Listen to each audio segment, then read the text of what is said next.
सभी का खून शामिल है यहाँ की मिट्टी में, किसी के बाप का हिंदुस्तान थोड़ी है। मेट गाला में इंडिया और पंजाब को रिप्रेजेंट करने वाले, भारत के बाहर अपने सारे शोज में तिरंगा फहराने वाले दिलजीत दोसांझ की अपकमिंग फिल्म सरदार जी 3 का ट्रेलर रिलीज होते ही सोशल मीडिया पर बहस छिड़ गई।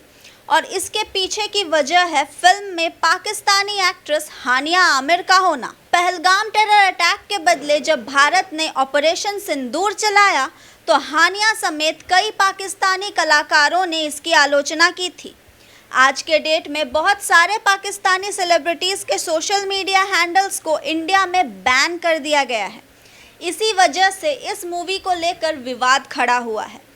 FWICE यानी federation of western India cine employees ने भी फिल्म के रिलीज़ और कास्टिंग पर सवाल खड़े किए हैं। सिर्फ इतना ही नहीं, दिलजीत दोसांझ के हानिया संग काम करने पर भी नाराज़गी जताई है। फिल्म इंडस्ट्री के कई संगठनों ने भी इस पर कड़ा विरोध जताया है और दिलजीत पर भारत में बैन लगाने की मांग उठाई है। FWICE और ऑल इंडिया सिने वर्कर्स एसोसिएशन ने प्रधानमंत्री नरेंद्र मोदी को पत्र लिखकर दिलजीत दोसांझ, प्रोड्यूसर्स गुरनबीर सिंह सिद्धू, मनमोहन सिद्धू और डायरेक्टर अमर हुदल को इंडस्ट्री से ब्लैकआउट करने तक की मांग की है। FWICE के अध्यक्ष BN तिवारी ने भी एक इंटरव्यू में कहा कि पाकिस्तानी कलाकारों को तवज्जो देना भारतीय भावनाओं और हमारे सैनिकों के बलिदान का अपमान है। उन्होंने चेतावनी दी है कि अगर फिल्म को भारत में रिलीज करने की कोशिश की गई तो उस पर पूरी तरह बैन लगाया जाएगा। मीका सिंह, बी प्राक, गुरु रंधावा जैसे कुछ पंजाबी सिंगर्स हैं जो दिलजीत से काफ़ी खफा है। इसी बढ़ते तनाव और लोगों के दबाव के बीच सरदार जी 3 के मेकर्स ने भारतीय थिएटर में इसे रिलीज़ ना करने का फैसला किया। हालांकि फिल्म को इंटरनेशनल लेवल पर 27 जून को रिलीज़ कर दिया गया है। फिल्म पाकिस्तान में भी रिलीज़ हुई है, पर मेकर्स का कहना है कि भारत में फिल्म रिलीज़ नहीं होने की वजह से उन्हें करोड़ों का नुकसान हुआ है। और इन सब विवादों के बावजूद दिलजीत दोसांझ अभी तक चुप हैं। दिलजीत के फैंस उनका साथ देना चाहते हैं, परंतु अब वो लोग कंफ्यूज्ड हो चुके हैं क्योंकि वो उस दिलजीत के फैंस हैं जिन्होंने इंदौर स्टेडियम में राहत इंदौरी के शब्दों में कहा था कि सभी का खून शामिल है यहाँ की मिट्टी में, किसी के बाप का हिंदुस्तान थोड़ी है।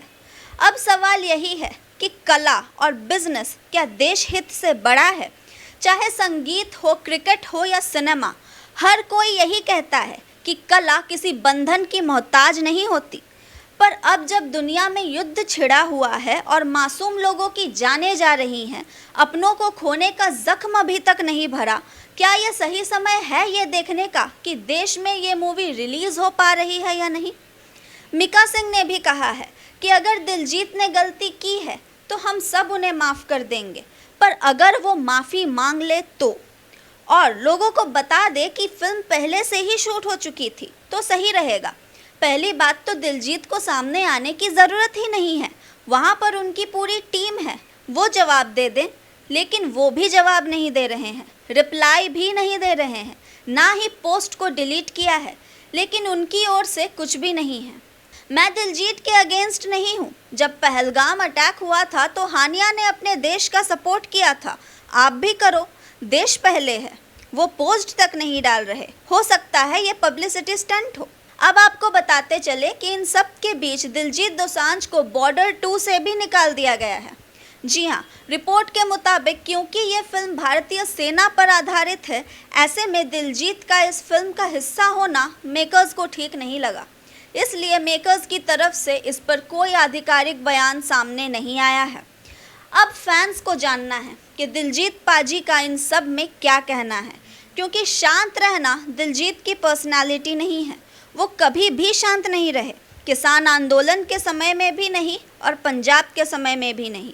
इसलिए फैंस के लिए उनकी चुप्पी बर्दाश्त करना मुश्किल हो गया है। अगर आप भी दिलजीत के फ़ैन हैं तो हमें कमेंट में ज़रूर बताइए और देखते रहिए फिल्मी संवाद।